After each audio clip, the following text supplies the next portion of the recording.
Matt Trogdon joining us from Streaking the Lawn, SB Nation's platform for Virginia athletics. If you love basketball, of course, that's the place to be this time of year as well, especially with the Cavaliers with like a 2 or 3 game lead in the ACC. Talking football, of course, we outlined the careers of the outgoing seniors and underclassmen declaring for the NFL draft that were so productive, Matt. So for a program that is looking to progress from 2 wins to 6, and then beyond that, of course, guys are going to have to step up. Your thoughts about who's going to take those places of Blanding and Kaiser, and then beyond that, whatever gaps present themselves in 2018? Sure. I think, Virginia on defense, they'll return 7 starters next year. Blanding, Kaiser, Brown, they're gone. And then 2 defensive ends left the team or suspended from the program and ended up leaving the team. But they'll bring back 7 guys. In the secondary, all the attention will turn to Juan Thornhill.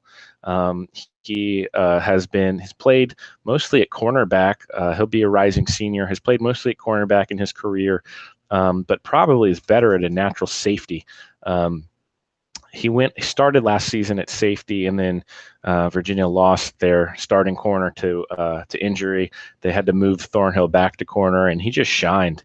So Juan will be kind of the lead dog in the secondary next season. Just a real athletic kid, has a great nose for the ball. A little bit better in pass coverage probably than in tackling and run coverage, but he'll kind of be the main guy back there. And then in the linebacking core, I think the guy we'll all look to replace Kaiser's productivity will be Jordan Mack. He'll be a rising junior. He came to Virginia as a defensive back, actually, and then got shuffled down to outside linebacker in his freshman year due to depth issues there, and then he got shuffled over to inside linebacker last season. So he's played all over. I think he will probably be Virginia's most productive linebacker in 2018. He certainly has all the tools. He's fast. He tackles well. He's great in run coverage. So he'll be the replacement for Kaiser there. Virginia's biggest question on the defense will be on the defensive line, losing Brown and then losing the 2 other players to suspension. They'll bring back Eli Handback, who's their starting nose tackle, and then they'll probably start Mandy Alonso, who was a true freshman this year, who saw quite a bit of playing time towards the end of the season, and then the 3rd spot will be up for grabs. But if they can get that line figured out, at least the back 7 or back 8, depending on how they want to play it, will be strong again. Handback had 58 stops at nose tackle. That's a lot of tackles for a nose tackle to get in there.